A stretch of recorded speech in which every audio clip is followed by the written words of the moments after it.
Kurumirira uhaguku wa ugiteri tura-ini ria Kutusa kwina thukuru wa University wa Kirinyaga, maabitha ugiteri gicigo-ini giki makoretwo magitabania miungururio ya guikia ngono aria makoretwo magitabania ciiko cia njuragano.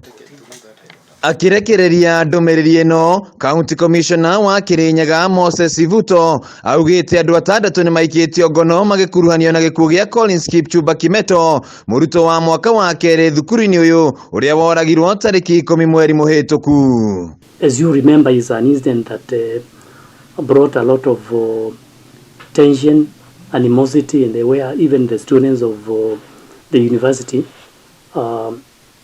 took to the streets to be able to demonstrate following the murder of their colleague, one Collins Kimeto.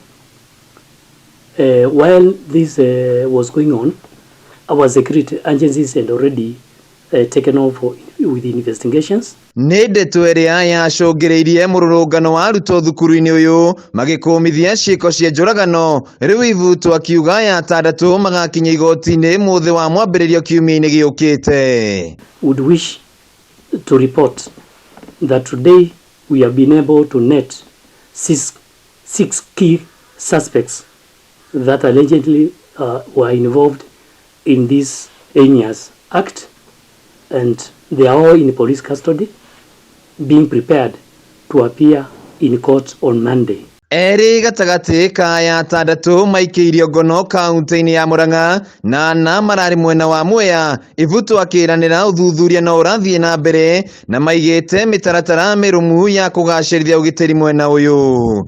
2 of them were arrested in Murang'a and the other 4 were arrested within Kirinyaga, specifically in Mwea.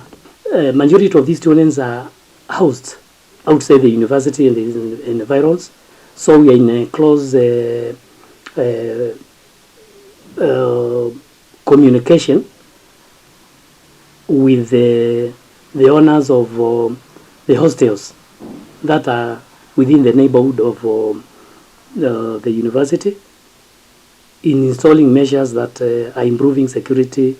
Handu-ini ha Kameme TV kuma Ekuirwo kaunti-ini ya Kirinyaga, gĩcagwo-inĩ wa Kirinyaga.